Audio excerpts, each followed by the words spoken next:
तो ये सदिश और अदिश राशियाँ क्या कहलाती हैं, आज के वीडियो में हम लोग जानेंगे। तो सर्वप्रथम हम जानेंगे सदिश राशि के बारे में। तो इसकी परिभाषा कुछ इस प्रकार है। ऐसी राशियाँ जिन्हें व्यक्त करने के लिए परिमाण और दिशा दोनों की आवश्यकता होती है। तो यहाँ पे कुछ विद्यार्थियों को ये समझ में नहीं आएगा कि परिमाण मतलब क्या होता है। तो आइए सर्वप्रथम हम ये जानेंगे कि परिमाण मतलब क्या होता है।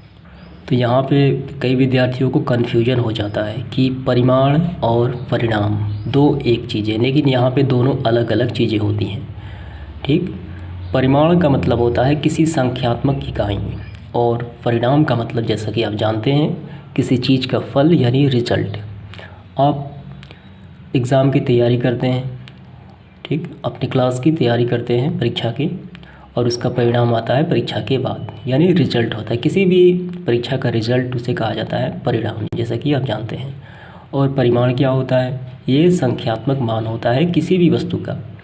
जैसे मैं कहूँ कि आलू कितने रुपए किलो है, तो 40 रुपये किलो है। सेब कितने रुपए किलो है, तो ये 60 रुपये किलो है। तो आलू का परिमाण कितना हो गया? तो आलू का परिमाण हो गया 40 रुपये किलो। सेब का परिमाण कितना हो गया? तो सेब का हो गया 60। ठीक, तो यही कहलाता है परिमाण। जैसे मैं बल लगाता हूँ 10 न्यूटन, तो बल का परिमाण कितना हो गया? तो बल का परिमाण हो गया 10।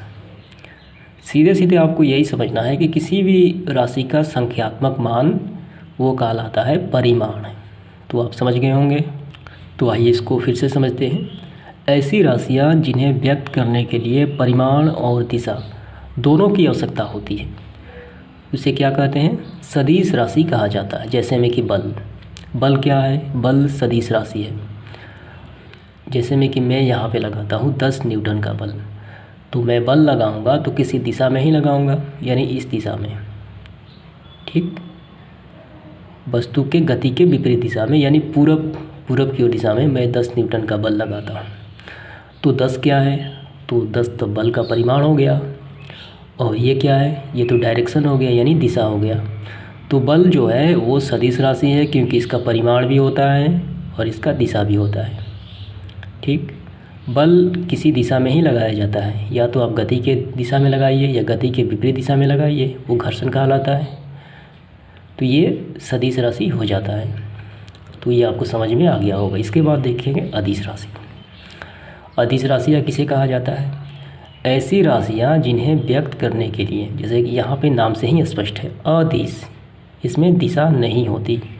ऐसी राशियाँ जिन्हें व्यक्त करने के लिए केवल परिमाण की आवश्यकता पड़ती है, यहाँ पे दिशा की आवश्यकता नहीं पड़ती है। जैसे में कि चाल क्या है? ये अदिश राशि है, दूरी भी है। तो सर्वप्रथम हम दूरी के बारे में जानते हैं। जैसे में कि मैं आपसे कहूँ कि आप 5 कदम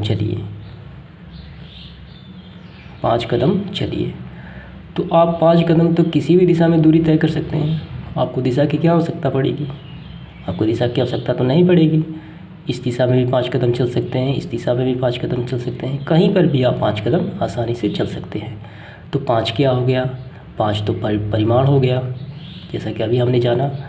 5 क्या हो गया? परिमाण हो गया।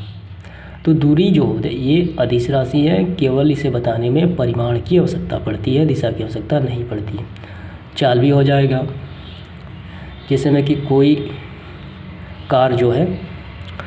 कार 40 किलोमीटर प्रति घंटे के रफ्तार से चलती है, वो तो किसी भी दिशा में चलेगी, चाहे इस दिशा में चलती हो या इस दिशा में चलती हो। सिर्फ उसका चाल है ये, इसकी चाल को बताने में दिशा की आवश्यकता नहीं पड़ती, केवल परिमाण हमें चाहिए। किस स्पीड से चल रही है? तो 40 किलोमीटर प्रति घंटे की रफ्तार से कार चल रही है। तो आपको समझ में आ गया होगा कि सदिश राशि उसे वैसी राशियाँ जिन्हें बताने परिमाण और दिशा दोनों की आवश्यकता पड़ती है, उसे सदिश राशि कहते हैं। जैसे 10 न्यूटन का बल वस्तु के दिशा में, 10 परिमाण हो गया और वस्तु के दिशा में ये उसका दिशा हो गया। अदिश राशि वैसी राशियाँ जिन्हें व्यक्त करने के लिए केवल परिमाण की आवश्यकता पड़ती है, जैसे चाल हो गया और दूरी हो गया। तो आज की वीडियो में इतना ही। धन्यवाद।